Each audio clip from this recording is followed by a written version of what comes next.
ক্ষেত্রে এখানে কার কোনো সাক্ষাৎ হবে না। ক্লিয়ার কিনা? তাহলে আমরা 50তম বিসিএস এর জন্য আমরা মদন মোহন তর্কালঙ্কারকে সিলেক্ট করব, যে মদন মোহন তর্কালঙ্কার হচ্ছে 50তম বিসিএস এর জন্য। এবার আসেন, মদন মোহন তর্কালঙ্কার দুটো উক্তি লিখবেন, শুধু দুইটা উক্তি লিখবেন। পাখি সব করে রব রাত্রি পোহাইলো, পাখি সব। মদন মোহন তর্কালঙ্কারকে বলা হয় যে পুরাতন রীতির শেষ কবি। তাহলে একটা তথ্য আমরা লিখে রাখি, মদন মোহন তর্কালঙ্কারের উপরে যেটা গুরুত্বপূর্ণ এটা হচ্ছে পুরাতন রীতির শেষ কবি। তাহলে হচ্ছে পুরাতন রীতির শেষ কবি। পাখি সব করে রব, পাখি সব করে রব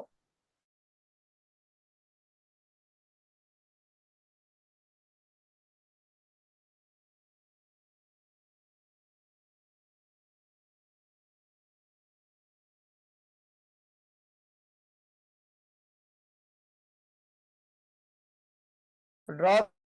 আরেকটা লিখবেন, সকালে উঠিয়া আমি মনে মনে বলি।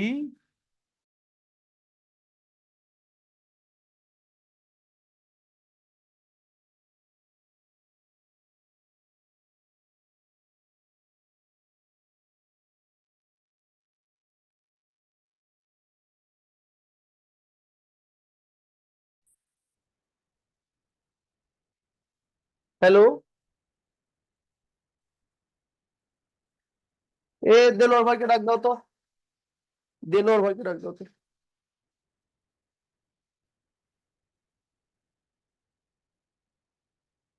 কি হলো, এটা আসলো কেন?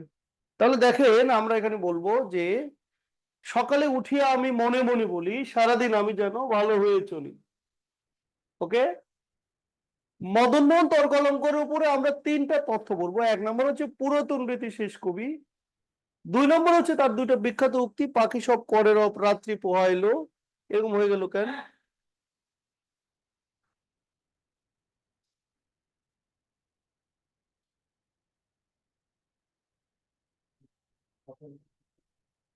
মাঝে মাঝে একটু আচ্ছা, তাদের সাথে কথা বলার মাইক ট্রাই করে দেন। ওকে, ওকে, সব ঠিক আছে কিনা? আচ্ছা, তারপরে পরের যে ব্যক্তিটাকে আমরা দেখব, ঈশ্বরচন্দ্র গুপ্ত। ঈশ্বরচন্দ্র গুপ্তের উপরে আমরা যে আলোচনাটা করি, এটা হচ্ছে ঈশ্বরচন্দ্র গুপ্ত। আপনি এতটুকু নিশ্চিত থাকেন যে 47, 48, 49, 50 বিসিএস কেন 52তম বিসিএস এর আগেও তার উপর প্রশ্ন আসার সম্ভাবনা নাই। এই যে বিষয়টা দেখেন, আপনাকে না বাদ দেয়া শিখতে হচ্ছে, বুঝছেন? আমার সাথে কি আপনাদের এর আগে কখনো লেকচার ছিল কিনা একটু জানান, যারা আমার ক্লাস করেছেন। আমার ক্লাস এর আগে কেউ করেছেন কিনা? আচ্ছা, ঈশ্বরচন্দ্র গুপ্ত। ঈশ্বরচন্দ্র গুপ্ত যেটা হয়েছে আমি আপনাকে বলি, ঈশ্বরচন্দ্র, আপনাদের সাথে আমি এর আগে কোন লেকচারটা নিয়েছিলাম? মাইক অন করা যাবে? হ্যাঁ, এটাই আমি বলছি, মাইক অন করার কথা বলছি। তাহলে বিষয়টা হচ্ছে যে ঈশ্বরচন্দ্র গুপ্ত সম্পর্কে আমি একটা কথা বলি, তার আগে আমাকে একটা ব্যাপারে নিশ্চিত করবেন যে আপনাদের সাথে এর আগে পূর্ববর্তী ক্লাসে আমি আপনাদের কোন লেকচারটা দিয়েছিলাম। ঈশ্বরচন্দ্র গুপ্ত নিয়ে কথা বলছি। ভদ্রলোকের উপরে 6-7 বিসিএস পর পর প্রশ্ন আসে। আহ সর্বশেষ 45 বিসিএস এ কোশ্চেন ছিল, এবং 45-এর আগে অনেক অনেক আগে একবার কোশ্চেন এসেছিল। নর্মালি ঈশ্বরচন্দ্র গুপ্ত প্রশ্ন আসে না, কারণ আমাদের ধারা পোশাকাগুলো এতটা বেরিয়ে গেছে যে আসলে দরকার নেই। আগের স্লাইডটা আরেকবার দেন। আচ্ছা, অবশ্যই দেব। আচ্ছা, তাহলে ঈশ্বরচন্দ্র গুপ্ত আমাদের সর্বশেষ 45-এ কোশ্চেন ছিল। ঈশ্বরচন্দ্র গুপ্তকে বলা হয় যে যুগ সন্ধিক্ষণের কবি। কি কবি বলা হয়? ঈশ্বরচন্দ্র গুপ্তকে বলা, আমি সবগুলো স্লাইড রিপিট করব, যুগ সন্ধিক্ষণের কবি। ঈশ্বরচন্দ্র গুপ্তকে বলা হয় যুগ সন্ধিক্ষণের কবি, এবং এই যুগ সন্ধিক্ষণের সময়সীমা কিন্তু 1760 থেকে 1860। অর্থাৎ এই যুগ সন্ধিক্ষণটা শুরু হয়েছিল ভারতচন্দ্র রায়গোনাকরের মৃত্যুর মধ্য দিয়ে। ভারতচন্দ্র রায়গোনাকর মৃত্যুবরণ করেন 1760 সালে। 1760 সালে 1760 সালে ভারতচন্দ্র রায়গুণাকর মৃত্যুবরণ করেন, এবং এই ভারতচন্দ্র রায়গুণাকরের মৃত্যুর পর থেকে এই যুগ সন্ধিক্ষণটা শুরু হয়েছিল। তাহলে আবারও বলি বা এটা আপনার 36 বিসিএস থেকে একাধিকবার কোশ্চেন ছিল, কারণ তিনি হচ্ছেন অন্নদামঙ্গল কাব্যের কবি। অন্নদামঙ্গল কাব্যের কবি ভারতচন্দ্র রায়গুণাকর 1760 সালে মারা যান। এই সময়ের পর থেকে আমাদের সাহিত্যে যুগ সন্ধিক্ষণটা স্টার্ট হয়েছিল। আচ্ছা, এবার আসেন ঈশ্বরচন্দ্র গুপ্তের পত্রিকার নাম সংবাদ প্রভাকর। সংবাদ প্রভাকর, তাহলে তার পত্রিকার নাম কি হলো? তার পত্রিকার নাম হলো সংবাদ প্রভাকর। তার একটা বিখ্যাত উক্তি আছে, তার একটা বিখ্যাত উক্তি, কে বলে ঈশ্বরব্যাপী গুপ্ত চরাচর, যাহার প্রভায় প্রভা পায় সংবাদ প্রভাকর। 45 বিসিএস যে উক্তিটা এসেছিল, তুমি মা কল্পতরু আমরা সব পোষা গরু, শিখিনি সিং বাঁকানো। তাহলে ঈশ্বরচন্দ্র গুপ্তের উক্তি লেখার আগে তার কবিতার নামটা আমরা লিখবো। তার কবিতার নাম হচ্ছে তপসে মাস। তপসে মাস, তার উক্তি হচ্ছে তপসে মাস। কি নাম? তপসে মাস। তার উক্তি লিখবেন, তুমি মা কল্পতরু, তুমি মা কল্পতরু আমরা সব পোষা গরু।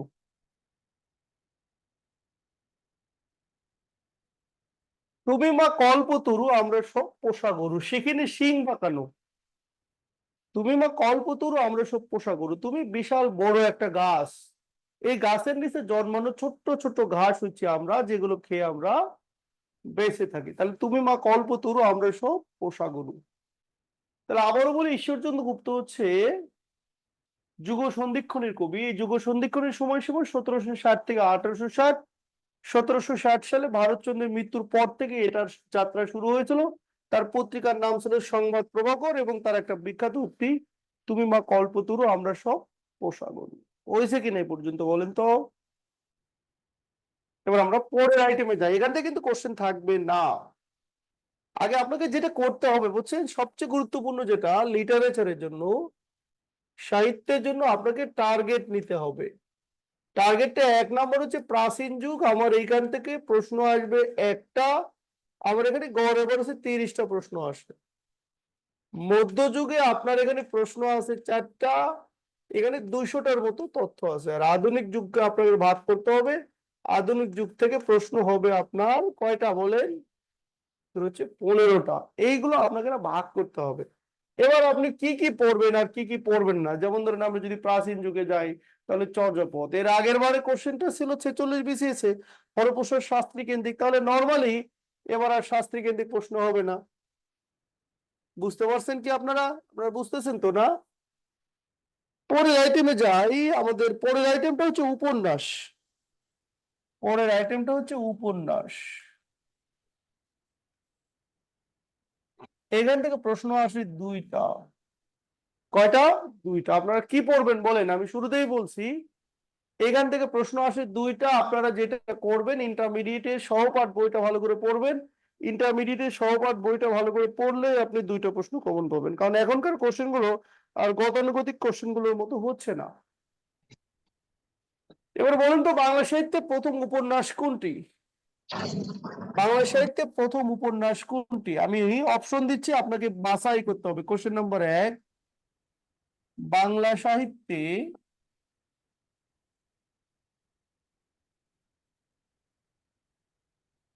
প্রথম উপন্যাস কোনটি? ক দুর্গেশ নন্দিনী। দুর্গেশ নন্দিনীর উপরে কোশ্চেন ছিল 44 বিসিএস এ। খ আলালের ঘরের দুলাল।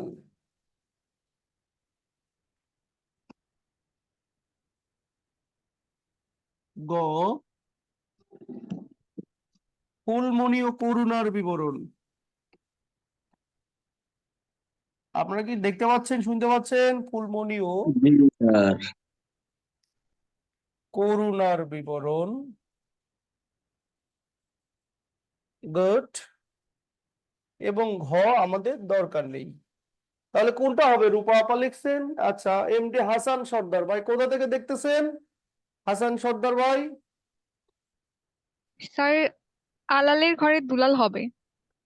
চমৎকার। আপনার নামটা কি যেন? স্যার, তিশা। হ্যাঁ, শোনা যাচ্ছে। আচ্ছা, আর ওই কে যেন ভাই বললেন যে ফুলমণি করুণার বিবরণ, সর্বোচ্চটা দেন। আচ্ছা, ফুলমণি ও করুণার বিবরণটা কে বললেন?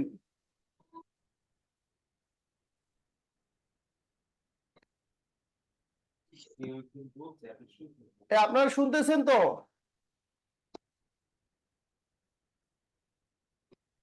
জি ঠিক আছে স্যার, না? শোনা যাচ্ছে। আচ্ছা, আপনি কোনটা উত্তর করতেছেন বলেন? আলালের ঘরের দুলাল। আচ্ছা, আলালের ঘরের দুলাল, চমৎকার একটা কথা কইছেন। আলালের ঘরের দুলাল আমরা নিলাম। আমরা রিপোস্ট করব না আপনার। আলালের ঘরের দুলালের কোশ্চেনটা ছিল আপনার 45 বিসিএস এর কোশ্চেন, আর এটা ছিল আপনার 44 বিসিএস এর কোশ্চেন। বিষয়টি খেয়াল করুন, বাংলা সাহিত্যে প্রথম উপন্যাস কোনটি? এবার খেয়াল করেন, আলঘরের দুলালের উপন্যাসটা প্রকাশিত হয়েছিল 1858-তে। 45 বিসিএস এ কোশ্চেন ছিল, এইটার প্রকাশ সাল কত? আর 44-এ ছিল দুর্গেশ নন্দিনী প্রকাশ সাল। দুর্গেশ নন্দিনী প্রকাশিত হয়েছিল 1865 সালে, আর ফুলমণি ও করুণার বিবরণ এটা প্রকাশিত হয়েছিল 1852 সালে। এবার তাহলে বলেন, কাশ্মীরা আক্তার, কাশ্মীরা আক্তার শুনতে পাচ্ছেন? আপনাদের না কথা বলতে হবে, আপনারা কথা বললে ক্লাসটা আরো প্রাণবন্ত হবে। কাশ্মীরা আক্তার বলেন, শুনতে পাচ্ছেন আপনি? জি স্যার। কথা বলতে হবে। তাহলে আপনি ভুল উত্তর দিয়েছেন, ঠিক আছে? তো আমি ব্যাখ্যা করে দিচ্ছি। বাংলা সাহিত্যে প্রথম উপন্যাস লিখেছিল হ্যানা ক্যাথেরিনা মুলেস। তার উপন্যাসের নাম ছিল ফুলমণি ও করুণার বিবরণ। এটা 1852 সালে প্রকাশিত হয়েছিল এবং এই উপন্যাসের বিষয়বস্তু ছিল খ্রিস্টান ধর্ম প্রচার করা। যেহেতু এই ধর্মে খ্রিস্টান ধর্ম নিয়ে বেশি কথা বলা হয়েছে এবং ভাষাটা দুর্বল ছিল, ফলত এটা উপন্যাস হিসেবে ব্যর্থ হয়, কিন্তু এটা উপন্যাসের যাত্রাটা শুরু করেছিল। তাহলে আজকে আমরা দুটো অ্যাঙ্গেলে লিখবো। আপনাদের সঙ্গে আমার এর আগে কোন লেকচারটা ছিল কারো মনে আছে? আজকের লেকচারের জন্য আপনারা অবশ্যই ইন্টারমিডিয়েটের সহপাঠ বইটা থেকে পড়বেন, কারণ এইখান থেকেই আপনাদের কোশ্চেন হবে। তথ্য নম্বর 1, তথ্য নম্বর 1। স্যার, মধ্যযুগীয় সাহিত্য। আচ্ছা আচ্ছা আচ্ছা, গুড, চমৎকার কথা। মধ্যযুগের সাহিত্য কোনটা পড়াইছিলাম? কারণ হচ্ছে আমি একটু হিসাব নিকাশ করি যে কোন লেকচার থেকে লেকচার কয়টা। 2। লেকচার 2। লেকচার 2 মানে অনুবাদ সাহিত্য। জি আচ্ছা, স্যার। অনুবাদ, অনুবাদ সাহিত্য এবং আরাকান রাজসভার যেটা, আচ্ছা অনুবাদ সাহিত্য এবং আরাকান রাজসভার এখান থেকে 47 বিসিএস এ প্রশ্ন হওয়ার সম্ভাবনা একেবারেই নাই। এর কারণটা ছিল 46 বিসিএস এ অনুবাদ সাহিত্য থেকে দুইটা কোশ্চেন ছিল, দুইটা, যে কারণে অনুবাদ সাহিত্য থেকে আবার কোশ্চেন হবে না। আজকের লেকচার থেকে দুইটা কমন পড়বে। আচ্ছা, 1 নম্বর কোশ্চেন ছিল বাংলা সাহিত্যের প্রথম উপন্যাস। সুন্দর করে নোট করবেন। বাংলা সাহিত্যে প্রথম উপন্যাস। আপনার যেটা হয়, সরকার পরিবর্তনের সাথে সাথে কিন্তু রাইটারও পরিবর্তন হয়ে গেছে। হ্যাঁ, যেমন আগে অনেকগুলো রাইটার ছিল, এই রাইটার গুলো আধুনিক যুগে এখন আর পড়তে হবে না। নির্মলেন্দু গুণ, রফিক আজাদ, আহমদ রফিক, তারপর হুমায়ুন আজাদ, আহমদ শরীফ, তারপরে আপনার সেলিম আল দিন, আব্দুল্লাহ আল মামুন, মামুনুর রশিদ, এই জাতীয় যে রাইটার গুলো আছে, শওকত ওসমান, এই জাতীয় রাইটার গুলো থেকে কিন্তু এখন আর কোনো প্রশ্ন হবে না। এখন কিন্তু আবার আপনার আধুনিক যুগ যেহেতু, আপনার ফররুক আহমেদ, গোলাম মোস্তফা, এই যে সাইটটা আছে না, এই সাইটটা থেকে আপনাকে প্রশ্ন আসবে। এই আইটেমগুলো না আপনাকে ধরতে হবে। আপনি যদি না ধরতে পারেন তাহলে প্রচুর পড়া হবে, শেষে কাজের জায়গাতে আপনি হিট করতে পারবেন না। ফলত যারা ঢাকার কাছাকাছি থাকেন, ঢাকার কাছাকাছি থাকেন তারা একদিন সময় করে এসে আমার থেকে এই যে আইটেমগুলো ধরে নিতে পারেন। আচ্ছা, তাহলে আমি বললাম যে বাংলা সাহিত্যে প্রথম উপন্যাস, বাংলা সাহিত্যের কি, বাংলা সাহিত্যে প্রথম উপন্যাস এটা হচ্ছে ফুলমণি ও করুণার বিবরণ। ফুলমণি ও করুণার বিবরণ, দুই বোন, একজন খ্রিস্টান ধর্ম গ্রহণ করে এবং আরেকজন খ্রিস্টান ধর্ম গ্রহণ করে না। করুণার বিবরণ, যে কারণে একজনের ভাগ্যটা চেঞ্জ হয়ে যায়, একজনের ভাগ্যটা চেঞ্জ হয়ে যায় এবং অপরজন কষ্টের মধ্য দিয়ে দিনগুলো। আচ্ছা, আইটেমগুলো ক্লাসের শেষে বলে দেন। আচ্ছা দেখি যদি প্রচুর পরিমাণে সময় থাকে। আচ্ছা, পরবর্তীতে বড় বোনের পরামর্শে ছোট বোনও খ্রিস্টান ধর্ম গ্রহণ করে এবং তার জীবনে অর্থনৈতিক ভাগ্যটা বদলে যায়। এই উপন্যাসটা প্রকাশিত হয়েছিল 1852 সালে, সালটা খেয়াল করবেন, এবং এটা রচয়িতা ছিল হ্যানা ক্যাথেরিনা মুলিন্স। কে ছিল? হ্যানা ক্যাথেরিনা মুলিন্স। এটার ভাষাগুলো খুবই দুর্বল একটা ভাষা ছিল। লাইনটা এরকম ছিল, এক বোন আরেক বোনকে বলতেছে যে ফলনা রায়তের বাড়ি মুই কাজ করতে গিয়েছিল, তুই যাবু ভাই তার বাড়িতে কাজ করতে? আরেকজন বলল, না ভাই তার বাড়িতে কাজ করতে যাবো না, তারা বড় ঠেঠা। এইভাবে কথাটা শেষ হচ্ছে। তাহলে এই উপন্যাসের বিষয় ছিল খ্রিস্টান ধর্ম প্রচার করা, যে কারণে এটা উপন্যাস হিসেবে টোটালি ব্যর্থ হয়েছিল, কিন্তু উপন্যাসের একটা প্রচেষ্টা বলা যায়।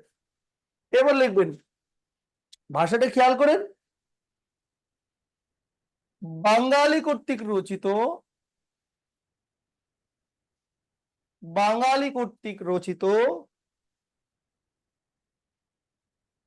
প্রথম উপন্যাস আলালের ঘরের দুলাল। প্রকাশ সাল বলেন তো?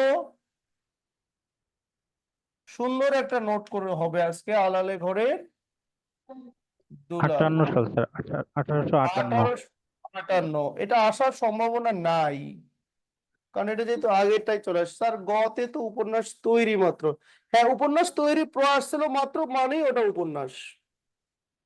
ওটা সার্থক হয়নি, কিন্তু ওটা প্রচেষ্টা, প্রচেষ্টা মানেই যাত্রাটা শুরু হবে।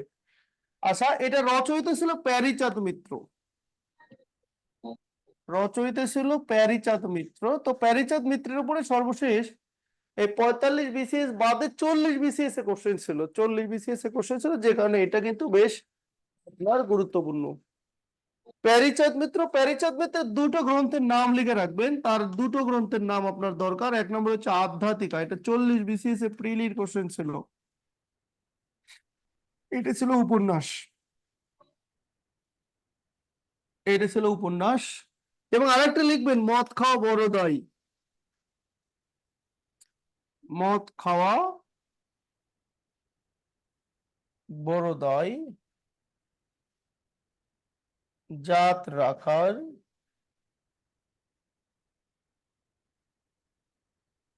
কি উপায়? এটা কি বলেন তো, মদ খাওয়া বড় দায় জাত রাখার কি উপায়? এটা হচ্ছে আপনার প্রহসন। তাহলে প্যারীচাঁদ মিত্রের আধ্যাত্মিকা 40 বিসিএস এ কোশ্চেন, উপরেরটা 45 বিসিএস এ কোশ্চেন, আর এটা মাঝে মাঝে বিভিন্ন চাকরি পরীক্ষায় চলে আসে। তাহলে আমরা দেখলাম প্যারীচাঁদ মিত্রের তিনটা গ্রন্থের নাম পাইলাম, একটা হচ্ছে আলালের ঘরের দুলাল, 2 নম্বর হচ্ছে আধ্যাত্মিকা উপন্যাস, আর 3 নম্বর হচ্ছে একটা প্রহসন, মদ খাওয়া বড় দায় জাত রাখার কি উপায়। হয়েছে কি? জি স্যার। গুড। এবার আসেন পরে আগের বিসিএস এ কোশ্চেনটার দিকে যাই, তাহলে এটা আমাদের 2 নম্বর হয়ে গেল। 3 নম্বর কোশ্চেন, 3 নম্বর কোশ্চেনটা এরকম ছিল, এরকম ছিল যে বাংলা সাহিত্যে প্রথম সার্থক উপন্যাস কি? বাংলা সাহিত্যের প্রথম সার্থক উপন্যাস কি বলেন? দুর্গেশ নন্দিনী স্যার। দুর্গেশ নন্দিনী। নন্দিনী। কত সাল? 65-1800। 1865। রচয়িতা বলেন বলেন। বঙ্কিমচন্দ্র। রচয়িতা বঙ্কিমচন্দ্র চট্টোপাধ্যায়। আমি আর লিখলাম না। এই উপন্যাসে, এই উপন্যাসে ইসলাম ধর্মকে খুব বেশি পরিমাণে কটাক্ষ করা হয়েছিল এবং হিন্দু ধর্মে জয় জয়কার গাওয়া হয়েছিল। চরিত্রগুলো লিখবেন, আয়েশা, আয়েশা, তিলোত্তমা, এই দুটো চরিত্র লিখবেন। আচ্ছা, আপনারা জানেন যে এই দুর্গেশ নন্দিনীর প্রতিবাদে একটা উপন্যাস লেখা হয়েছিল, বর্তমানে বেশ আলোচনায় আছে। ভদ্রলোকের নামটা কি? দুর্গেশ রায় নন্দিনী। চমৎকার। তাহলে লিখবেন দুর্গেশ নন্দিনী উপন্যাসের প্রতিবাদে লেখা উপন্যাস। দুর্গেশ নন্দিনীর প্রতিবাদে লেখা, প্রতিবাদে লিখিত উপন্যাসের নাম ছিল রায় নন্দিনী। রায় নন্দিনীটা কে লিখলো বলেন বলেন? রায় নন্দিনীর ইসমাইল হোসেন সিরাজি। ইসমাইল হোসেন। সিরাজি দরকার নাই, সিরাজগঞ্জে জন্মগ্রহণ করেছে, এটা একটা। তাহলে ইসমাইল হোসেন চমৎকার লিখছেন। তাহলে দুর্গেশ নন্দিনী প্রতিপদে লেখা হয় রায় নন্দিনী, এবং এখানে হিন্দু ধর্মকে একটু কটাক্ষ করা হলো এবং ইসলাম ধর্মে জয় জয়কার গাওয়া হলো। ওকে, বাংলা সাহিত্যে প্রথম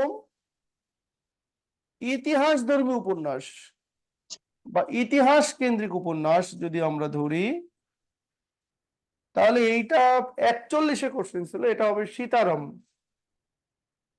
এটা হবে সীতারাম। বলেন তো কার?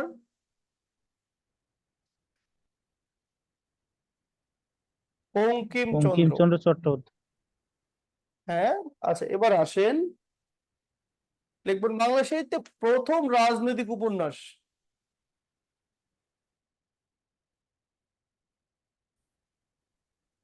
প্রথম রাজনৈতিক উপন্যাস ছিল আনন্দমঠ। আনন্দমঠ। রচয়িতা কে? বঙ্কিমচন্দ্র চট্টোপাধ্যায়। এই উপন্যাসটা তিনি আবারও সেকেন্ড পার্ট বের করতে চাইছিলেন আনন্দমঠ 2 নামে, তারপরে থার্ড পার্ট বের করতে চাইছিলেন আনন্দমঠ 3 নামে, কিন্তু ফিগারটা অনেক বড় হয়ে যাচ্ছিল, ক্লান্তিকর হয়ে যাচ্ছিল বলে তিনি এটার নামটা চেঞ্জ করলেন। চেঞ্জ করে এটার নাম রাখলেন, সেকেন্ড পার্টের নাম রাখলেন আনন্দমঠের পরে রাখলেন দেবী চৌধুরানী।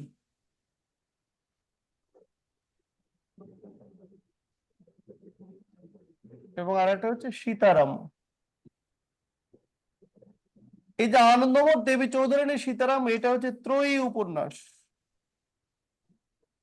একটা উপন্যাসই কিন্তু ফিগার বিষয় সবগুলো মিলে 3টা পার্টে তিনি এটা বের করলেন, যে কারণে এটাকে বলা হলো এটা একটা ত্রয়ী উপন্যাস।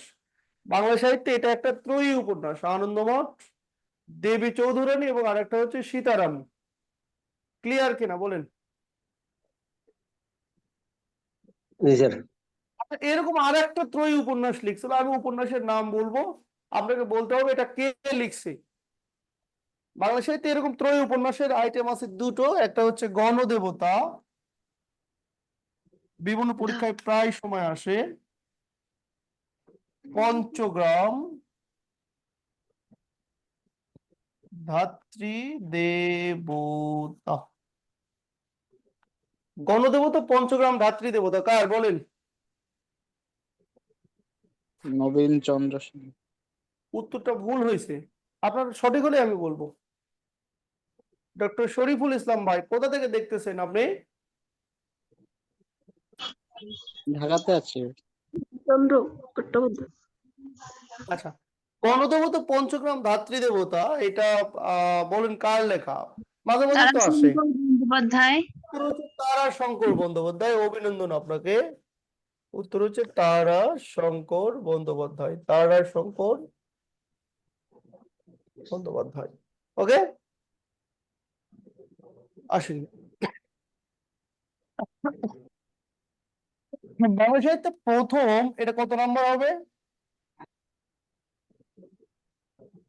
রাজনৈতিকটা কত দিয়েছিলাম? এটা 3, 4, 5, এটা হবে 5। প্রথম মনস্তাত্ত্বিক উপন্যাস, আমাদের এরকম 20টা আইটেম দাঁড়াবে।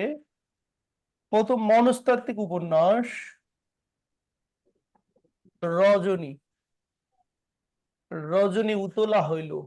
রজনী, রচয়িতা বঙ্কিমচন্দ্র। রচয়িতা বঙ্কিমচন্দ্র। সার্থক রাজনৈতিক উপন্যাসের মর্যাদা দেওয়া হয়েছে 44-এ কোশ্চেন, চোখের বালি। 44 বিসিএস এ কোশ্চেন ছিল চোখের বালির বিষয়বস্তুটা কি। চোখের বালিটা হচ্ছে রবীন্দ্রনাথের। 44-এ কোশ্চেন ছিল যে এটার বিষয়বস্তুটা কি। কেউ দেখছেন এই সিনেমাটা বা উপন্যাসটা পড়ছেন?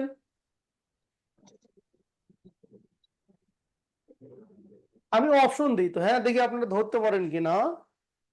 চোখের বালির বিষয়, হ্যাঁ, আমি অপশন দেই। বাল্য বিবাহ, বহু বিবাহ,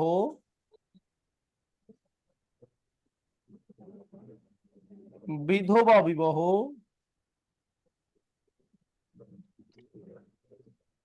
না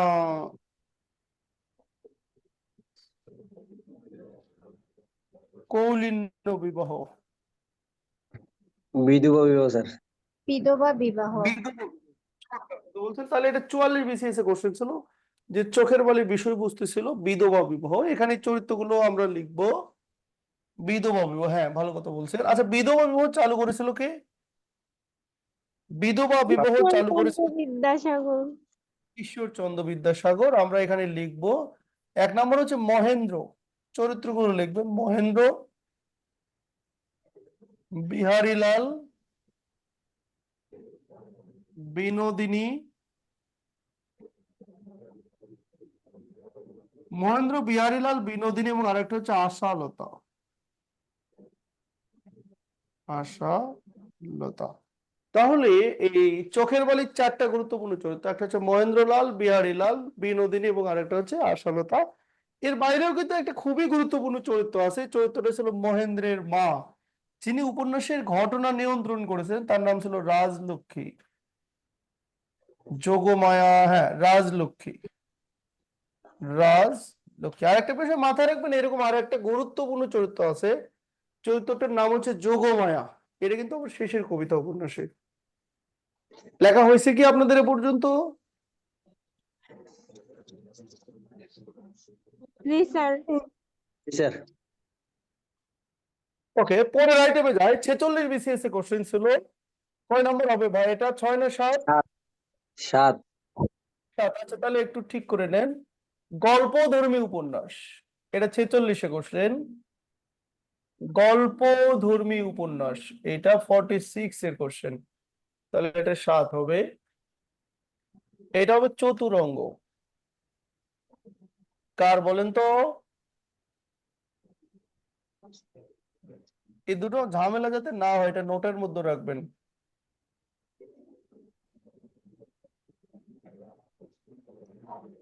চতুষ্কোণ হচ্ছে মানিক বন্দ্যোপাধ্যায়। চতুরঙ্গ কার বলেন?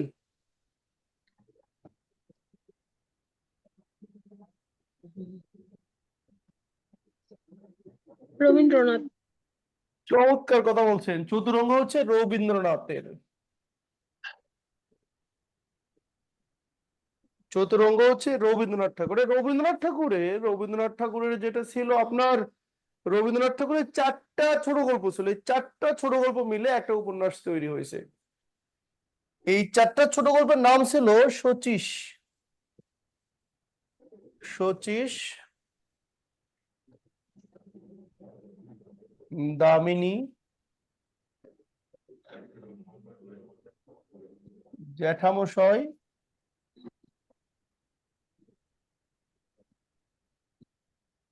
শ্রীবিলাস।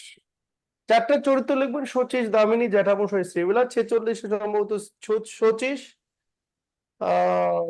না, শ্রীবিলাস এবং দামিনী, এই 2টা চরিত্র এসেছিল। এই 2টা চরিত্র 46 কোশ্চেনে ছিল।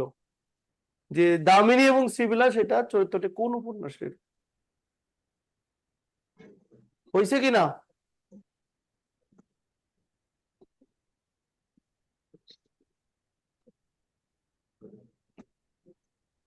লিখবেন বাংলা সাহিত্যে প্রথম কাব্যধর্মী উপন্যাস। ভাই বলেন।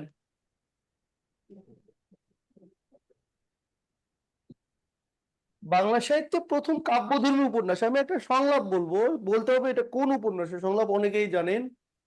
তোমারই যা দিয়েছিনু সে তোমারই দান, গ্রহণ করেছে যত, ঋণী তত করেছো আমায়, হে বন্ধু বিদায়। বলেন, কে কইতে পারবেন? তোমারই যা দিয়েছিনু সে তোমারই দান, গ্রহণ করেছো যত, ঋণী তত করেছো আমায়। শেষের কবিতা উপন্যাস। চমৎকার। একবার BCS এ কোশ্চেন ছিল যে শেষের কবিতা উপন্যাসে কোন ভাষাবিদের নাম আছে? শেষের কবিতা উপন্যাসে কোন ভাষাবিদের নাম আছে? একবার কোশ্চেন ছিল। হ্যাঁ, শেষের কবিতা উপন্যাসে একজন ভাষাবিদের নাম আছে। এই ভাষাবিদের নাম ছিল সুনীতি কুমার চট্টোপাধ্যায়। তাহলে কার নাম আছে শেষের কবিতা উপন্যাসে? একজন ভাষাবিদের নাম আছে এবং তার নাম ছিল সুনীতি কুমার চট্টোপাধ্যায়। সুনীতি কুমার চট্টোপাধ্যায়ের নাম আছে। শেষের কবিতা উপন্যাসে সুনীতি কুমার চট্টোপাধ্যায়ের উল্লেখ রয়েছে, সুনীতি কুমারের উল্লেখ রয়েছে। আচ্ছা, তাহলে কাব্যধর্মী উপন্যাস হচ্ছে শেষের কবিতা। এটার নায়িকার নাম জানেন?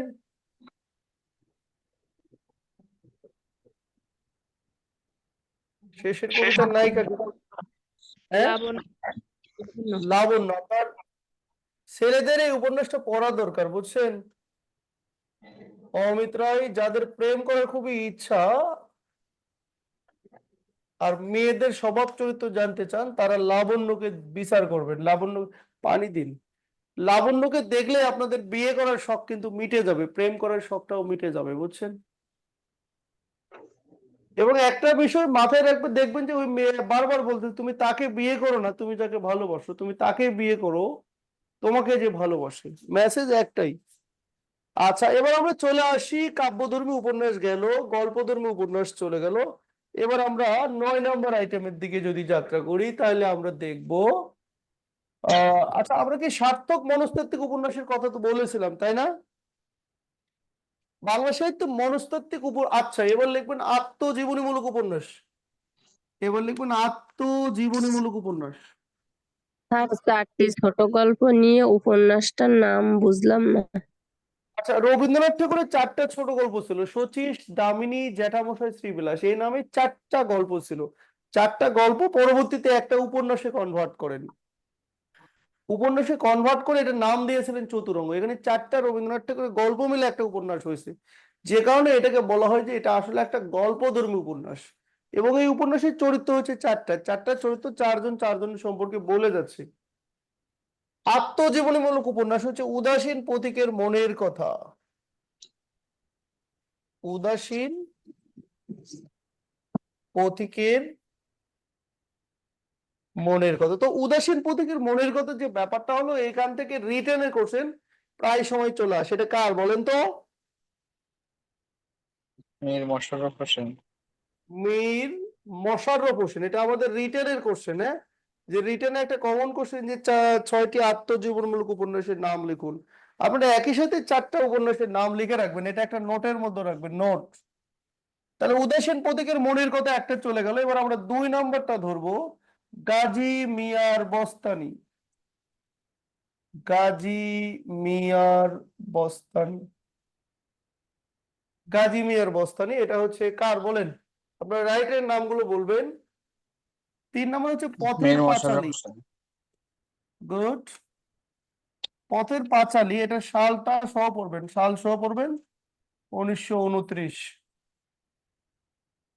পথের পাঁচালী। অপরাজিত, অপরাজিতা না কিন্তু, অপরাজিত।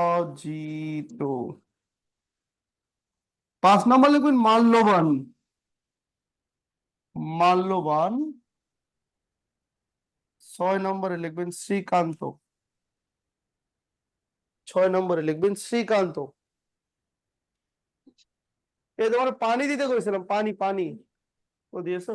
আচ্ছা, তাহলে আমরা এখানে 6টা লিখলাম, গাজী মিয়ার বস্তানি, পথের পাঁচালী, অপরাজিত, মাল্যবান এবং আরেকটা হচ্ছে শ্রীকান্ত। আচ্ছা বলেন, রূপা আপু বলেন, শ্রীকান্ত কার লেখা?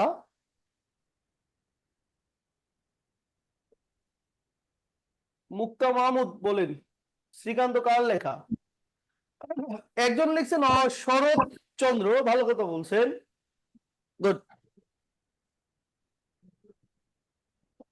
এই উপন্যাস থেকে একটা প্রশ্ন আসে, বুঝছেন? প্রশ্নটা হচ্ছে এরকম, যে বাংলা সাহিত্যে প্রথম কোশ্চেনটা এরকম হয় যে বাংলা সাহিত্যের শ্রেষ্ঠ কিশোর চরিত্র কি? এই উপন্যাসে একটা কমন কোশ্চেন যেটা পরীক্ষায় আসে, শ্রেষ্ঠ কিশোর চরিত্র কে জানেন? শ্রীকান্ত। না, শ্রীকান্ত শ্রেষ্ঠ কিশোর চরিত্র? শ্রীকান্ত একটা টাউট ক্যারেক্টার। শ্রীকান্ত মানে শরৎচন্দ্র নিজেই, যে তার প্রেমিকা রাজলক্ষ্মীকে ধোঁকা দিয়েছিল এবং বিয়ের কথা বলে বিয়ে করে নাই। টাউট ক্যারেক্টার বলা যায়, ভালো না। এবার গতানুগতিক ক্যারেক্টার। সে শ্রীকান্ত মানে শরৎচন্দ্র নিজেই, যিনি ন্যাড়া নামে পরিচিত ছিল। বাংলা সাহিত্যের শ্রেষ্ঠ কিশোর চরিত্রের নাম ছিল ইন্দ্রনাথ। এটা একবার এসেছিল, কেউ শুনছেন কিনা? বাংলা সাহিত্যের শ্রেষ্ঠ কিশোর চরিত্র হচ্ছে ইন্দ্রনাথ। আচ্ছা, মাল্যবান কার লেখা বলেন? মাল্যবান। হ্যাঁ, জীবনানন্দ দাশ। গুড। মাল্যবান জীবনানন্দ দাশ। আপনারা একটু জীবনানন্দ দাশ বানানটা কমেন্টসে লেখেন, দেখি একজনের ঠিক হলে আমরা এটা নিয়ে করব যে মাল্যবান হচ্ছে জীবনানন্দ দাস। আপনারা একটু কমেন্টসে জীবনানন্দ দাশ বানানটা লেখেন। ততক্ষণে একটা ব্যাপার বলে নেই, জীবনানন্দ দাশের স্ত্রী লাবণ্য দাস ঢাকা ইডেন কলেজের মেয়ে ছিল। ইচ্ছে ছিল খুবই ভালো একটা নাম ডাক আছে কাউকে বিয়ে করার, আর এই জন্য তিনি জীবনানন্দ দাসকে বিয়ে করেছিলেন। আর এই বইয়ের জন্য জীবনানন্দ দাসের জীবনটা একবারে শেষ হয়ে গিয়েছিল, বুঝছেন? চমৎকার। মনসুরা আক্তার লিখেছেন, উত্তরটা কারেক্ট, জীবনানন্দ দাস। ওকে, তাহলে বাংলা সাহিত্যের শ্রেষ্ঠ কিশোর চরিত্র জীবন ইন্দ্রনাথ। আচ্ছা, অপরাজিত এবং পথের পাঁচালী এটা হচ্ছে বিভূতিভূষণের। তাহলে আমরা যেখানে নিয়ে কথা বলছিলাম যে আত্মজীবনমূলক উপন্যাস ছিল উদাসীন প্রতীকের মনের কথা। আচ্ছা, এবার আমরা আসি। লিখবেন বাংলা সাহিত্যে প্রথম কত নম্বর হবে ভাই? রাফিয়া কত নম্বর হবে? 10 10। আচ্ছা, আপনি লিখবেন বাংলা সাহিত্যে প্রথম আমরা যদি ধরি তাহলে এটা হবে নকশা জাতীয় উপন্যাস। বাংলা সাহিত্যে বেশ কয়েকটা নকশা। নয়ন হারামজাদার জন্য আমার, হ্যাঁ আমার 3.25 দিছে হারামজাদা। ব্যক্তিগত গল্প করলে আমি এটা বন্ধ করে দেবো। আমরা নকশা সব শুনতে পাচ্ছি। তোর কথা আছে সিরিয়াসলি? আর উদাসীন প্রতীকের মনের কথা লেখক কে? মিউট করে কথা বলেন। মীর মোশাররফ হোসেন। দাঁড়ান, আমি আপনাদের কথা বলার অপশনটা বন্ধ করে দেওয়ার ব্যবস্থা করতেছি, এটা হবে না। স্যার, যারা পারিবারিক কথা বলে তাদের মুট করে কথা বলতে বলেন। হুতম পেঁচার নকশা, কারণ হচ্ছে হুতম পেঁচার নকশা, এটা নিয়ে আপনার একটা সিনেমা আছে, দেখতে পারেন। তাহলে আপনার মধ্যযুগের যে আগের যে লেকচারটা ছিল ওটা আপনার জন্য ক্লিয়ার হয়ে যাবে। চমৎকার একটা মুভি, এটা কালী প্রসন্ন সিংহের লেখা। কালী প্রসন্ন সিংহ চমৎকার একটা উপন্যাস লিখছিল এবং এটার নাম ছিল হুতম পেঁচার নকশা। কালী প্রসন্ন সিংহ, বুঝতে পারছেন? কালী প্রসন্ন সিংহের হুতম পেঁচার নকশা, এইটা নিয়ে একটা ভালো মুভি আছে, এটা আপনি দেখতে পারেন। যে আলীনগরের গোলক ধাঁধা বলে একটা মুভি আছে। বাংলা সাহিত্যে প্রথম, এটা 46 BCS এ কোশ্চেন ছিল, বুঝছেন? প্রথম মহিলা উপন্যাসিক কে বলেন? স্বর্ণকুমারী। বাংলা সাহিত্যে প্রথম মহিলা উপন্যাসিক ছিল স্বর্ণকুমারী দেবী। উপন্যাস কি বলেন?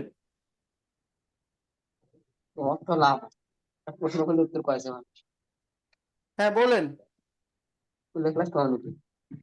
তার উপন্যাসের নাম বলবেন। এবং আমি ততক্ষণে বলে রাখি যে স্বর্ণকুমারী দেবী থেকে 46 BCS এ যে কোশ্চেনটা ছিল যে আপনার তার বাবার নাম কি, অর্থাৎ রবীন্দ্রনাথ ঠাকুরের সিনিয়র বড় বোন স্বর্ণকুমারী দেবীর বাবার নাম ছিল কি?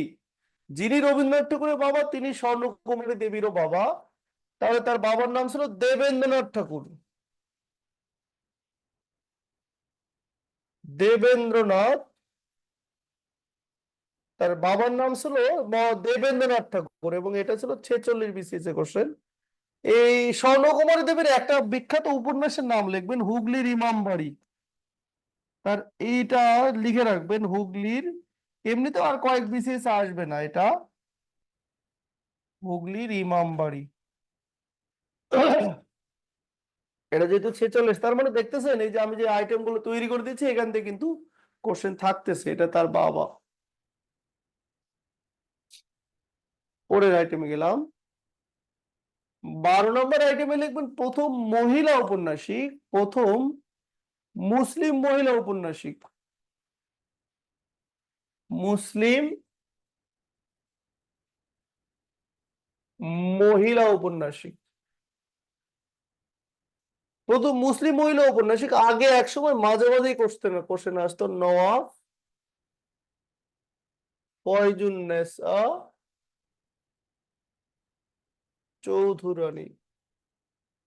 নওয়াব ফয়জুন্নেসা চৌধুরানী, প্রথম মুসলিম মহিলা উপন্যাসিকের নাম ছিল নওয়াব ফয়জুন্নেসা চৌধুরানী।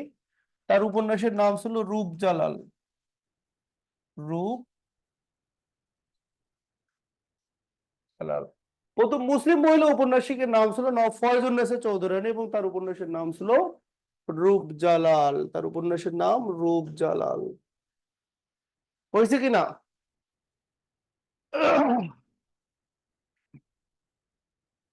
এবার লিখবেন প্রথম পত্র উপন্যাস। পত্র উপন্যাসের নাম লিখবেন বাঁধনহারা। বাঁধন কার বলেন? কাজী কাজী নজরুল ইসলাম। কাজী নজরুল ইসলাম। ইসলাম। আপনাদের তথ্য কিন্তু প্রচুর হবে, হ্যাঁ। কাজী নজরুল ইসলাম এটা প্রথম পত্র উপন্যাস। আর প্রথম পত্র কাব্য কি বলেন তো বাংলা সাহিত্যে? বাংলা সাহিত্যে প্রথম পত্র কাব্য কি? বীরঙ্গনা, বীরাঙ্গনা। কার লেখা? মাইকেল মধুসূদন দত্ত। কত সালে প্রকাশিত হয়েছিল? 1861।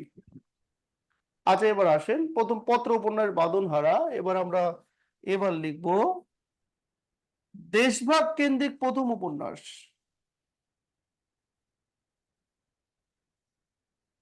দেশভাগ কেন্দ্রিক প্রথম উপন্যাস আগুন পাখি। এটা আর আসবে না বুঝছেন, কারণ হচ্ছে এটা এক্সপায়ার ডেট হয়ে গেছে। হাসান আজিজুল হক এটার রাইটার। আগে প্রায় সময় এটা আসতো। হাসান আজিজুল হকের উপর প্রায় প্রশ্ন থাকতো, এখন আর আসবে না, কারণ উনি হচ্ছে আওয়ামী লীগের রাইটার ছিল। তাহলে আগুন পাখি হচ্ছে হাসান আজিজুল হক। হাসান আজিজুল হক। তাহলে দেশভাগ কেন্দ্রিক প্রথম উপন্যাসের নাম ছিল আগুন পাখি এবং এটা রচয়িতা ছিল হাসান আজিজুল হক। হয়েছে কিনা? আর বীরঙ্গনা সম্পর্কে একটু বলেন। কোনটা বলেন তো? বীরঙ্গনা সম্পর্কে। ও আচ্ছা, বীরাঙ্গনা বাংলা সাহিত্যে প্রথম পত্রকাব্য। বীরাঙ্গনাতে 11টা কবিতা ছিল। ইতিহাসের বিখ্যাত বিখ্যাত মহিলা যারা তাদের প্রেমিকের হাতে ও স্বামীর হাতে প্রেম করে প্রতারিত হয়েছিল, ধরা খেয়েছিল, তারা তাদের মনের দুঃখ কষ্টগুলো এখানে কি করেছিল, এখানে প্রকাশ করেছিল। হ্যাঁ, যেমন ধরেন রামের প্রতি লক্ষণের প্রতি রামের প্রতি শূর্পণখা, নীল ধ্বজের প্রতি জনা, তারপরে রাজা দুষ্মন্তের প্রতি শকুন্তলা। এইভাবে বিখ্যাত বিখ্যাত 11 জন মহিলা। এবং এটা 1862-তে প্রকাশিত হয়েছিল। দেশভাগ কেন্দ্রিক প্রথম উপন্যাসের নাম লিখলাম আগুন পাখি এবং এটা রচয়িতা ছিল হাসান আজিজুল হক। এটা আসার সম্ভাবনা এখন আর নাই। ওকে, এবার লিখবেন ভাষা আন্দোলন কেন্দ্রিক প্রথম উপন্যাস। বলেন তো কি?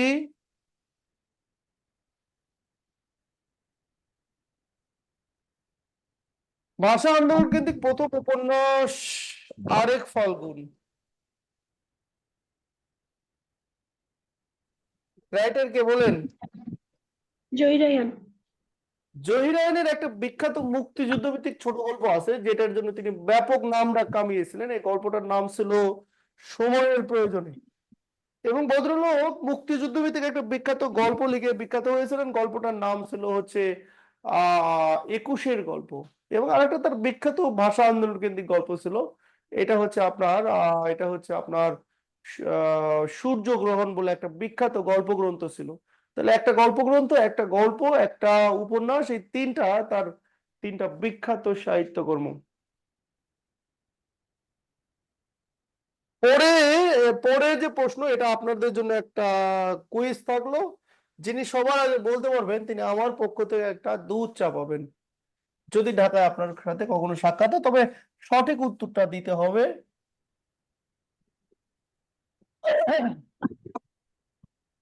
মুক্তিযুদ্ধ ভিত্তিক প্রথম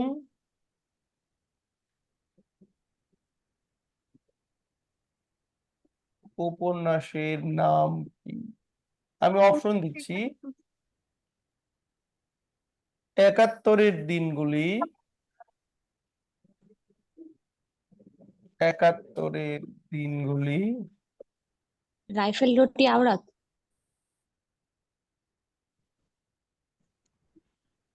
রাইফেল আনোয়ার পাশা। রুটে। আপনি কি শিওর? স্যার। গুড।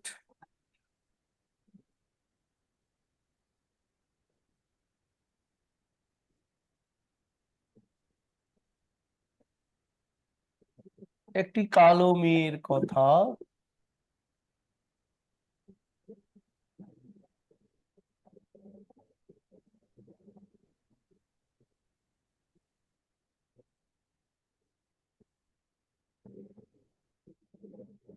খেয়াল করেন, এটা কিন্তু রিটেনে কোশ্চেন।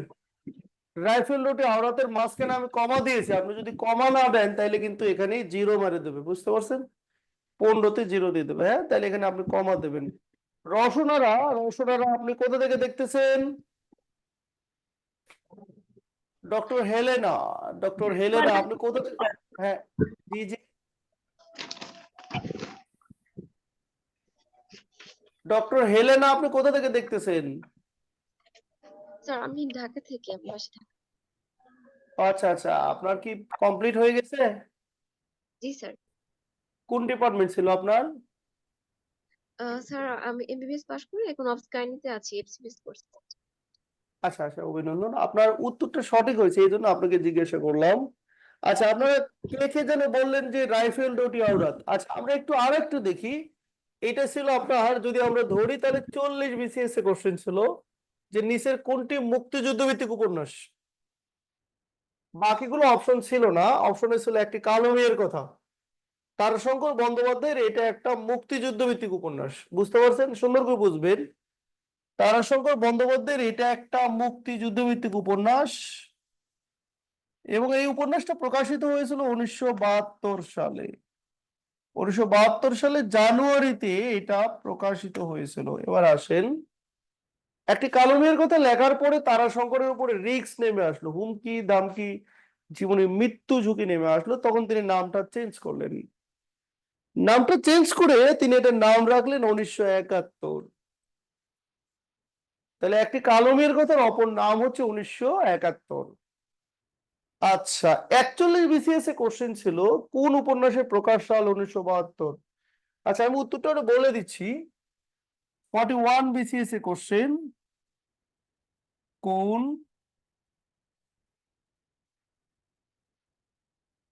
উপন্যাসের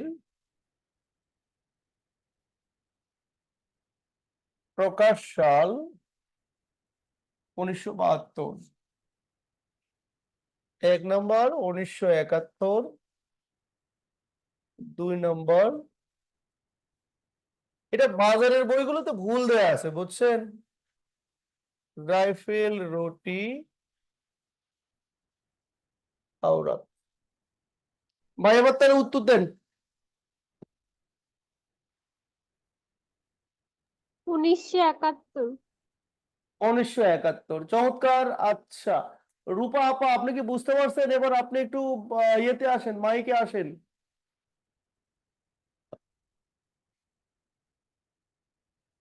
আপনাদের আর কোনো কনফিউশন আছে? বাজারের বইগুলোতে এই তথ্যটা ভুল দেয়া আছে, বুঝছেন? বাজারের বইগুলোতে এই তথ্যটা ভুল দেয়া আছে। আনোয়ার পাশার রাইফেল রুটি আওরাত এটা প্রকাশিত হয়েছিল 1973-এ। কত?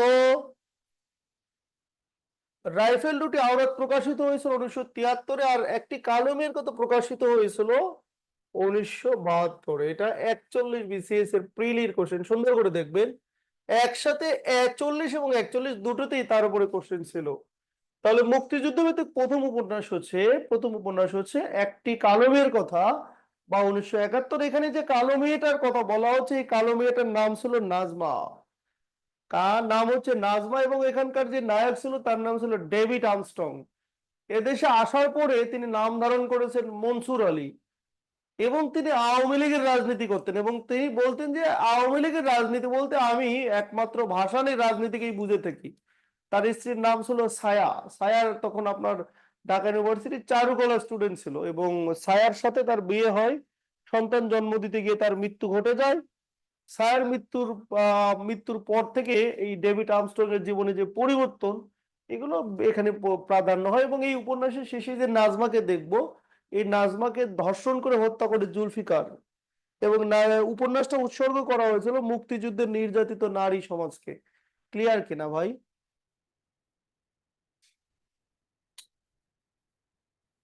ওকে, একটা বিষয় আমাদের বাদ গেছে। আচ্ছা, একটু আমাকে বলবেন কেউ কষ্ট করে, এটা কততম ছিল, মানে কত নাম্বার ছিল?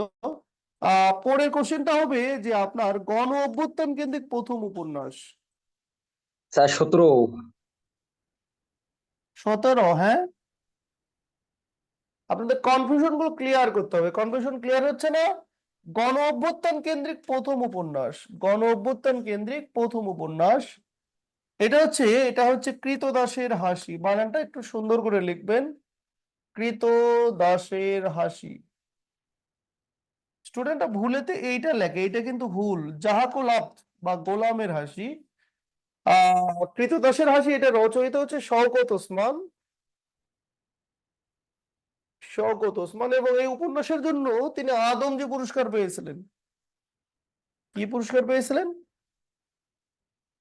এই উপন্যাসের জন্য তিনি আদমজী পুরস্কার পেয়েছিলেন, আদমজী পুরস্কার পেয়েছিলেন। কিন্তু যে ব্যাপারটা ঘটে, এই উপন্যাসে শওকত ওসমান আইয়ুব খানকে খুব একেবারে ধুয়ে দিয়েছিলেন, কটাক্ষ করেছিলেন। আইয়ুব খান বিষয়টা বুঝতে পারেন না। আইয়ুব খান কি করে খুব তড়িঘড়ি করে শওকত ওসমানকে এই উপন্যাসের জন্য তিনি তাকে পুরস্কার দিচ্ছেন, এবং এই উপন্যাসটা তার ধ্বংসের একটা অন্যতম কারণ হয়ে দাঁড়িয়েছিল। জাহাকুল আপ্ত বা গোলামের হাসি বা কৃতদাসের হাসি।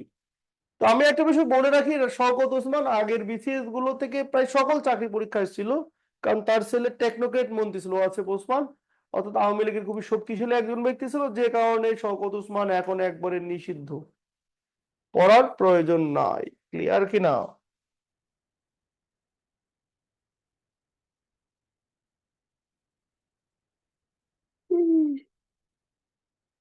আমি এতক্ষণ পর্যন্ত যা বললাম এগুলো ছিল আপনার বেসিক বিষয়, এবং এখান থেকে ইনশাল্লাহ একটা প্রশ্ন কমন পাবেন। পরে আমরা এবার ধরে ধরে একটু আসি। আমাদের আজকের লেকচারে আমরা যাকে দেখতেছি তার নাম ছিল ভবানী চরণ বন্দ্যোপাধ্যায়। ব্যক্তির নাম লেখেন ভবানী চরণ বন্দ্যোপাধ্যায়। ভবানী চরণ ভবানী চরণ বন্দ্যোপাধ্যায়, ব্যক্তির নাম লিখবেন ভবানী চরণ বন্দ্যোপাধ্যায়। ভবানী চরণ বন্দ্যোপাধ্যায় উপন্যাসের নাম লিখবেন কলিকাতা কমলালয়। কলিকাতা কমলালয়। নববাবু বিলাস।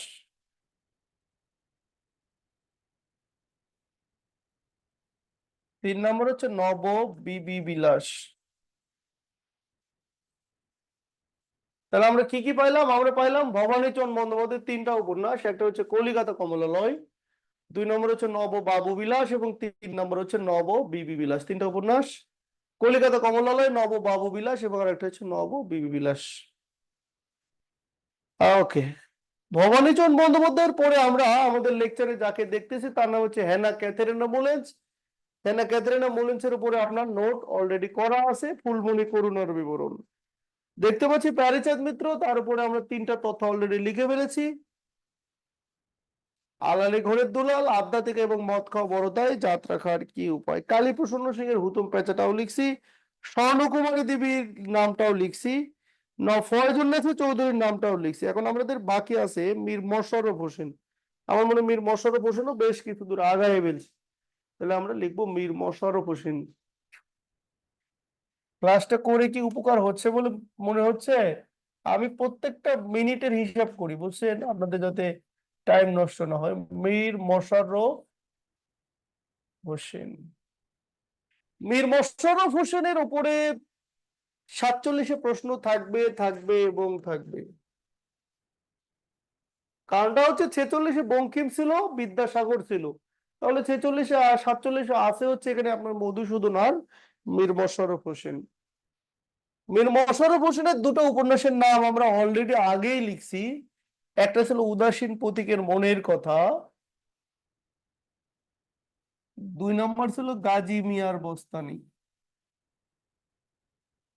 গাজী মিয়ার আমাদের সব কিন্তু দরকার নেই। 3 নম্বর হচ্ছে বিষাদ সিন্ধু, যেটার জন্য তিনি বিখ্যাত। বিষাদ,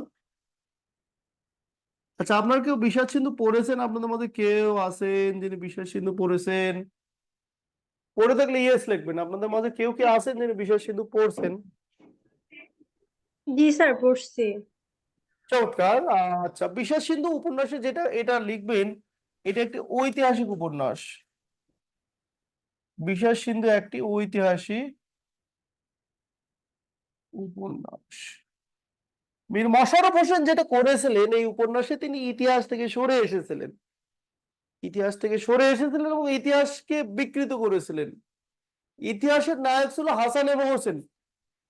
মীর মশাররফ হোসেন এখানে যেটা করেছিলেন, হাসান হোসেনকে বাদ দিয়ে, এটা 3টা পার্টে উপন্যাসটা বের হয়েছিল, বাদ দিয়ে এজিদকে তিনি এখানকার নায়ক করেছিলেন।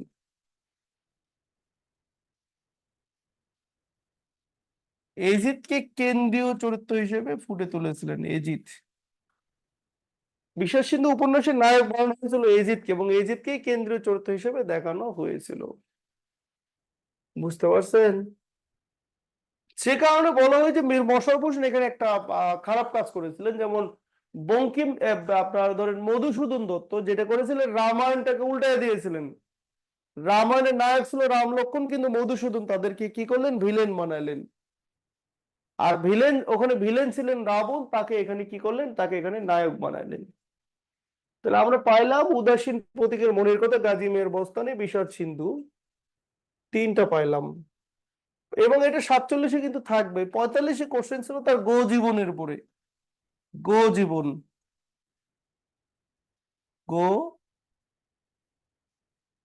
গো জীবন লিখবেন। হিন্দু এবং মুসলমানের বিরোধ এটার আলোচ্য বিষয়। হিন্দু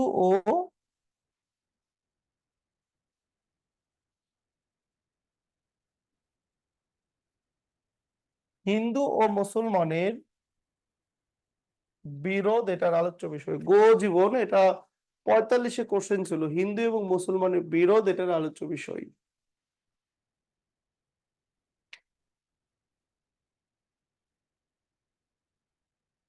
পাঁচ নম্বরে আসেন, হয়েছে কিনা আপনার ব্যাক করতে হবে। বসন্ত কুমারী,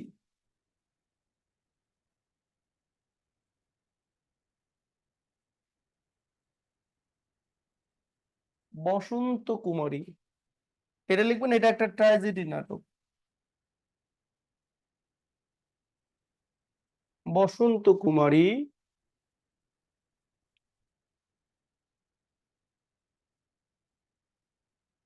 আপনারা যারা 46 দেবেন, প্রত্যেকটা সাবজেক্টের আইটেম গুলো ভাগ করে ফেলেন। কি পড়বেন আর কি পড়বেন না এটা ভাগ করে ফেলেন। ভাগ না করে ফেললে কিন্তু আপনি বেশি দূর আগাইতে পারবেন না। 7 নম্বরে আসেন, বসন্ত কুমারী, তারপরে হচ্ছে জমিদার দর্পণ। এরপরে লিখবেন ভাই ভাই এই তো চাই। ভাই ভাই এই তো, ভাই ভাই এই তো চাই, এটা হচ্ছে প্রহসন। ফাঁস কাগজ,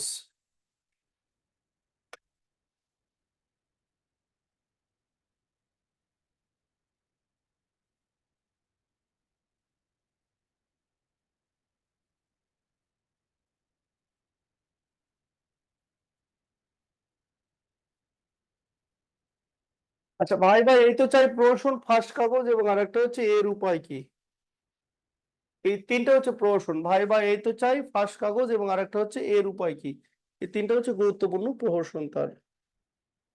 ওকে,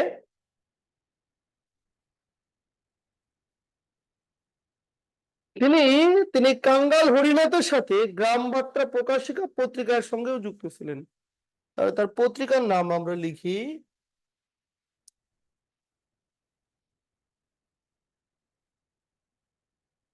পত্রিকার নাম লিখবেন গ্রাম বার্তা প্রকাশিকা। আপনারা মনের মানুষ সিনেমা বলে একটা সিনেমা আছে, কেউ দেখছেন কিনা? মনের মানুষ, চঞ্চল কুমার অভিনয় করেছিল, তারপরে প্রসেনজিৎ, অর্থাৎ ওই যে আপনার লালনের জীবনী নিয়ে যে সিনেমাটা আছে। যদি আপনার কেউ সিনেমা দেখে থাকেন তাহলে ইয়েস লিখবেন, এবং দেখবেন এই সিনেমায় প্রসেনজিতের সাথে অর্থাৎ লালনের সাথে মীর মশাররফ হোসেন সাক্ষাৎ করতে আসতেছেন, এবং তার সঙ্গে ছিল কাঙ্গাল হরিনাথ। বলতেছে আমি এবং কাঙ্গাল হরিনাথ ঘুরে ঘুরে গ্রাম থেকে ঘুরে ঘুরে এই লেখাগুলো সংগ্রহ করি। তাহলে কাঙ্গাল হরিনাথের গ্রাম বার্তা প্রকাশিকা। ওকে, আমাদের আরেকজন ব্যক্তি বাকি আছে এখানে, ব্যক্তির নাম হচ্ছে আপনার বঙ্কিমচন্দ্র চট্টোপাধ্যায়। আমাদের আর যে ব্যক্তিটা বাকি আছে, ব্যক্তিটার নাম হচ্ছে বঙ্কিমচন্দ্র চট্টোপাধ্যায়। বঙ্কিমচন্দ্র চট্টোপাধ্যায়। বঙ্কিমচন্দ্র চট্টোপাধ্যায় 1838 সালে জন্মগ্রহণ করেছিলেন এবং বিসিএস এ কোশ্চেন ছিল যে কোন গ্রামে জন্মগ্রহণ করেন। বঙ্কিমচন্দ্র চট্টোপাধ্যায় 1838 সালে 24 পরগনার কাঁঠালপাড়া গ্রামে জন্মগ্রহণ করেন। কাঁঠালপাড়ায় জন্মগ্রহণ করেন এবং এটা ছিল 43 বিসিএস এ কোশ্চেন যে বঙ্কিমচন্দ্র চট্টোপাধ্যায় 1838 সালে 24 পরগনার কাঁঠালপাড়া গ্রামে জন্মগ্রহণ করেন। গ্রাম মাত্রা প্রকাশিকা কি? দুইজন সম্পাদক, হ্যাঁ। আর রূপা, হ্যাঁ, গ্রাম মাত্রা প্রকাশিকার দুজন সম্পাদক, একটা হচ্ছে কাঙ্গাল হরিনাথ আর একটা হচ্ছে এই আপনার মীর মশাররফ হোসেন। বঙ্কিমচন্দ্র চট্টোপাধ্যায়ের আমরা সাহিত্যকর্মের দিকে যাব, তাইলে আমরা দেখব তার উপন্যাস। প্রথম উপন্যাসের নাম লিখবো। আমরা তো অলরেডি অনেকগুলো লিখেই ফেলছি, 3টা বাকি আছে। এর মধ্যে একটা হচ্ছে কৃষ্ণকান্তের উইল। গোবিন্দলাল ভ্রমর এবং রোহিণীর প্রেম কাহিনী নিয়ে এটা লেখা হয়েছে এবং বাংলা এটা নিয়ে ভালো সিনেমা করা হয়েছে। 3টা চরিত্র লিখবেন। রোহিণী যে ছিল বিধবা এবং রোহিণীর বিশ্বাস ছিল গোবিন্দলাল তাকে বিয়ে করবে, কিন্তু গোবিন্দলালের রুচি বলে কিচ্ছু নাই, সে বিয়ে করে ভ্রমরকে এবং এক সময় এতে রোহিণী আত্মহত্যা করতে যায়। রোহিণীকে বাঁচাইতে গিয়ে তার প্রেমে পড়ে যায় গোবিন্দলাল এবং তাকে নিয়ে পালিয়ে যায়। একবারে উপন্যাসের শেষে গোবিন্দলাল রোহিণীকে গুলি করে হত্যা করে এবং সবাই তখন তাকে বলে, খেপে যায় যে আপনি বিধবাদের সহ্য করতে পারেন না, ভালো কথা, কিন্তু তাই বলে তাকে হত্যা করার অধিকার নাই। এইভাবে তিনি এটা লিখেছিলেন। তাহলে কৃষ্ণকান্তের উইলের 3টা চরিত্র, একটা রোহিণী, একটা গোবিন্দলাল আর একটা হচ্ছে ভ্রমর, 3টা চরিত্র। কুলের ফুটিয়ে সুখ লোকের কি, কিংবা একটা বিখ্যাত সংলাপ ছিল যখন তাকে হত্যা করা হবে, মরিব না মারিও না, চরণে না রাখো ছুড়ে দাও,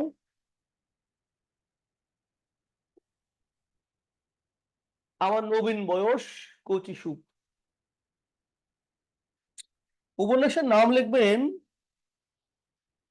কৃষ্ণকান্তের উইলের পরে লিখবেন কপাল কুণ্ডলা। কপাল কুণ্ডলা উপন্যাসের নাম লিখবেন কপাল কুণ্ডলা।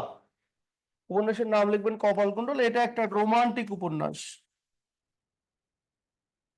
কি উপন্যাস? এটা একটা রোমান্টিক উপন্যাস। কপাল কুণ্ডলা বাংলা সাহিত্যে প্রথম রোমান্টিক উপন্যাস। এই উপন্যাসের 3টি সংলাপ আসে পরীক্ষায়। প্রদীপ নিভিয়ে গেল, এটা 38 বিসিএস ছিল এবং এটা 2টো উপন্যাস আছে। প্রদীপ নিভিয়ে গেল, তুমি অধম, বাজারের বইগুলোতে তথ্যটা ভুল দেয়া থাকে। বাজারের বইগুলোতে দেওয়া থাকে তুমি অধম তাই বলে আমি উত্তম হইব না কেন, এটা ভুল। তুমি অধম তাই বলিয়া আমি উত্তম না হইব কেন। তুমি অধম তাই বলি আমি উত্তম না হইব কেন। এবং আরেকটা লিখবেন, যখন নবকুমারকে জিজ্ঞাসা করা হয়েছিল যে তুমি কি বিয়ে করেছো কিনা, তখন সে বলে একটাও না, তখন প্রদীপ নিভিয়ে গিয়েছিল ফয়জুন নেসার। আর একটা সংলাপ লিখবেন যে প্রদীপ নিভিয়ে গেল, এটা কি হয়েছে নাকি? প্রদীপ নিভিয়ে গেল, তুমি অধম তাই বলে আমি উত্তম না হইব কেন। এবং আর একটা লিখবেন পথিক তুমি পথ হারিয়েছো। এটা বাংলা সাহিত্যে প্রথম রোমান্টিক সংলাপ। পথিক তুমি পথ হারিয়েছো। পথিক তুমি পথ হারিয়েছো। পথিক তুমি পথ হারিয়েছো। এটা প্রথম,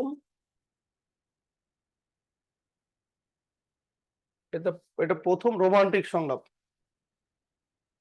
আর একটা উপন্যাসের নাম লিখবেন বিষবৃক্ষ। বিয়ের পরে মেয়েদের হাজবেন্ডরা বেশি বেশি বিয়ে করতে চাবে তাদেরকে এটা পড়াবেন। এটার চরিত্র হচ্ছে নগেন্দ্রনাথ। একটা বউ থাকলে বাসায় থাকার পরে যে বিয়ে করলে যার একটা ঝামেলা হয় সে ব্যাপারটা এখানে দেয়া ছিল। নগেন্দ্রনাথ কুন্দনন্দিনী এবং আর একটা সূর্যমুখী। লেখা হয়ে গেলে ওকে লিখবেন।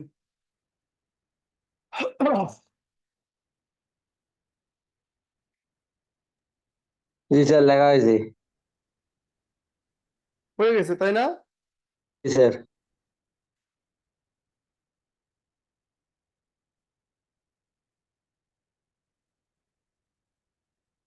আচ্ছা, তাহলে নগেন্দ্রনাথ কুন্দনন্দিনী, এই সূর্যমুখী এবং নগেন্দ্রনাথ এরা হাজবেন্ড ওয়াইফ ছিল। কুন্দনন্দিনীকে তারা পালক কন্যা হিসেবে নিয়েছিল এবং এক সময় তারা এই নগেন্দ্রনাথ কুন্দের প্রেমে পড়ে যায়।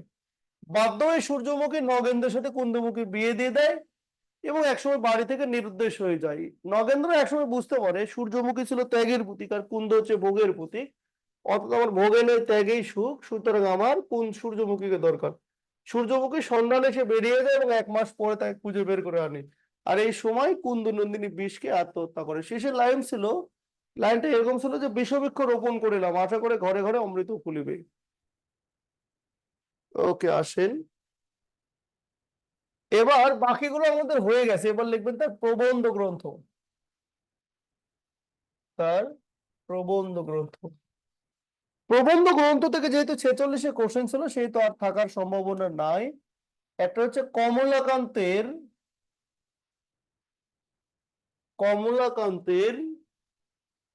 দপ্তর। কমলাকান্তের দপ্তরের 3টা আইটেম ছিল: কমলাকান্তের চিঠি, কমলাকান্তের জবানবন্দি এবং কমলাকান্তের দপ্তর। বঙ্কিমচন্দ্র পেশায় তো ম্যাজিস্ট্রেট ছিল, আর ম্যাজিস্ট্রেট হয়ে ইংরেজদের বিরুদ্ধে লেখা সম্ভব ছিল না। তখন তিনি কি করতেন? প্রতীকের আশ্রয় নিতেন এবং বলতেন যে আমি যখন গাঁজা খাই বেশি পরিমাণে, গাঁজা বেশি খাওয়ার ফলে আমার হিতাহিত জ্ঞান হারিয়ে ফেলি এবং তখন আমি কি করি, চিঠি লিখি।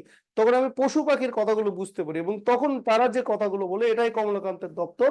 এবং আমি আমার এই ভাবনাগুলো আমার বন্ধুর কাছে পাঠিয়ে দিই বিশ্বদেব খোসনবিশ। বিশ্বদেব খোসনবিশ 46 বিসিএস কোশ্চেন ছিল যে বিশ্বদেব খোসনবিশের সন্ধান কোথায় পাওয়া যায়, বিশ্বদেব খোসনবিশের সন্ধানটা কোথায় পাওয়া যায়? উত্তর ছিল কমলাকান্তের দপ্তরে। ক্লিয়ার কিনা বলেন তো? জি স্যার। গুড।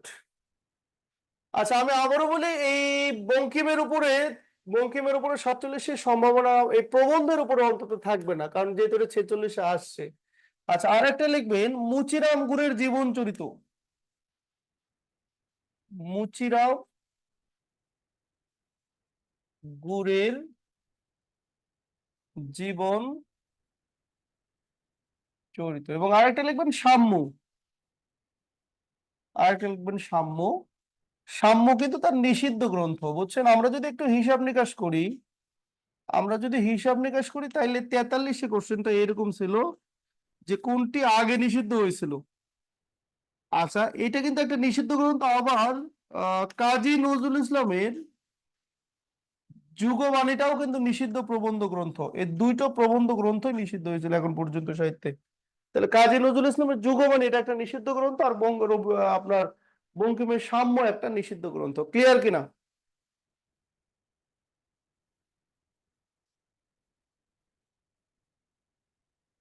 ওকে, তাহলে আপনাদের আজকে কোর্স প্ল্যানে যা ছিল শেষ হয়ে গেছে, খুব ভালোভাবে শেষ হয়েছে। ফরজুন্নেসা আগেই লিখছিলাম, আর যা পড়াইছি আশা করি আপনি এখান থেকে 2টো কোশ্চেন কমন পেয়ে যাবেন ইনশাল্লাহ। তো আপনারা কি করবেন, সহপাঠ ইন্টারমিডিয়েটের সহপাঠটা নিয়ে এখান থেকে পড়বেন। সবসময় ভাই বোর্ড বই পড়তে হবে। আর রাইটার গুলোকে ভাগ করে ফেলেন। আমাদের সাহিত্যে ধরেন 25 জন রাইটার পড়লে এনাফ। 25 জন রাইটার পড়লে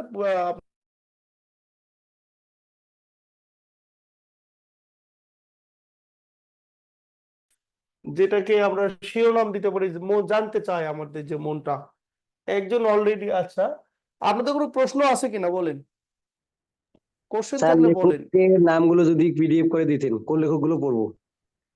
আচ্ছা, বুঝি না এই লেখাগুলো, আজকের এই নোটগুলা। না স্যার, যে লেখকগুলো পড়বো এখন গুরুত্বপূর্ণ, ওই লেখকগুলো যদি পিডিএফ করে দিতেন। আচ্ছা আচ্ছা আচ্ছা, এটা একটা ভালো কথা কইছেন। প্রথমে আমি যাদের বাদ দেবো আগে সেগুলোকে করে দেয়। আচ্ছা, আমি একটা আপনাদের নোট দিয়ে দেবো অলরেডি। আপনাদের খুব দ্রুতই আমি এরকম একটা চার্ট তৈরি করে দিয়ে দেবো। তাহলে হ্যাঁ, আপনাদের গ্রুপে তাহলে দেলোয়ার ভাইকে দিয়ে দেবো। আর কারণটা হচ্ছে আপনাকে টার্গেট করতে হবে, টার্গেট করে না পড়তে পারলে আসলে এলোমেলো পড়ে তো কোনো লাভ নাই, বুঝছেন না? জি স্যার। ঠিক আছে, তাহলে আপনারা ভালো থাকবেন, সুস্থ থাকবেন, পরের মাসে আপনাদের সঙ্গে সাক্ষাৎ হবে। আল্লাহ হাফেজ।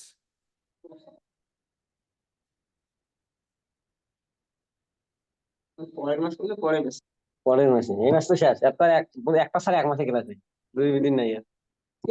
হ্যাঁ হ্যাঁ, একটা স্যার